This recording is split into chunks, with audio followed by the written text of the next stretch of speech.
Hey folks, so I want to talk about the uranium-238 decay series. So let's write that down. 238U decay series. And I wanted to specifically talk about uranium-238 because it's ubiquitous in radioactive decay, as we shall see when we talk about fission and fusion.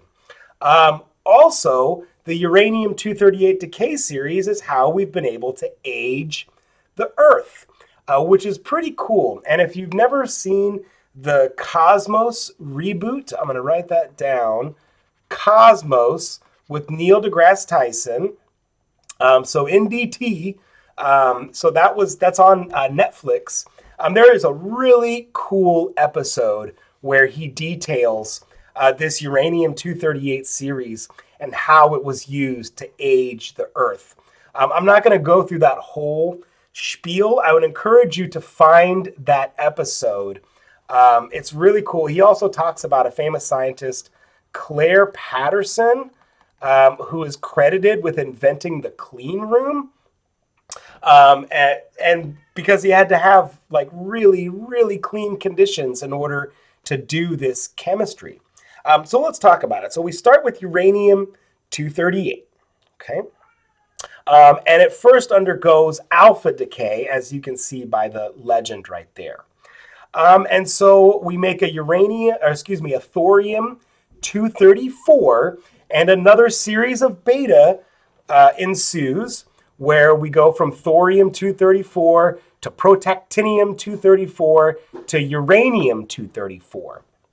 And once you hit uranium-234, that's known to undergo a whole gamut of alpha decays, down to thorium, to radon, and so forth. Okay?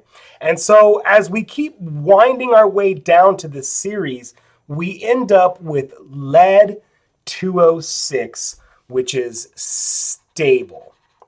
And as it turns out, as Neil deGrasse Tyson talks about in this episode, and I would really encourage you to watch that, if you can measure in a sample, right, so some random rock, if it just so happens to have uranium in it, it will also have lead in it, okay? And if you can quantify the amount of lead-206 to the amount of uranium-238, you will know how old that rock sample is, okay?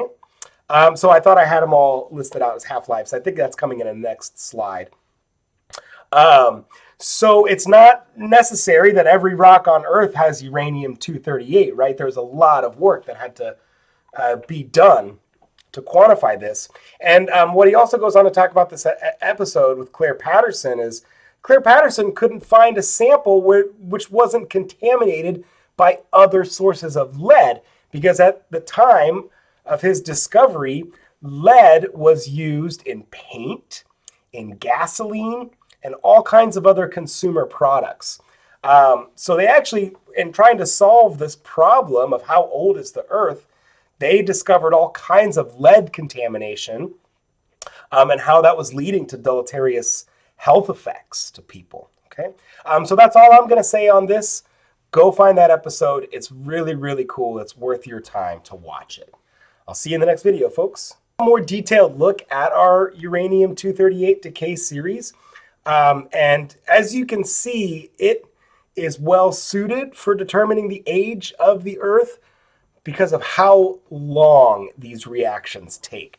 So if you look at this very first step, the alpha decay from uranium-238, that's got a half-life of 4.5 billion years. Insane. And now when you look at these other ones, 24 days, 6.7 hours, and then once you make uranium-234, that's 250,000 years.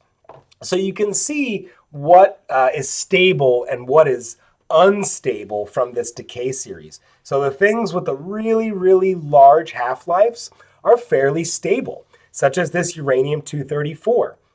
But like if I compare this to, polonium-214, half-life of 1.6 times 10 to the minus 4 seconds, that is not stable at all. And then finally, we get down to this lead 206, which has no half-life of decay, so it is stable.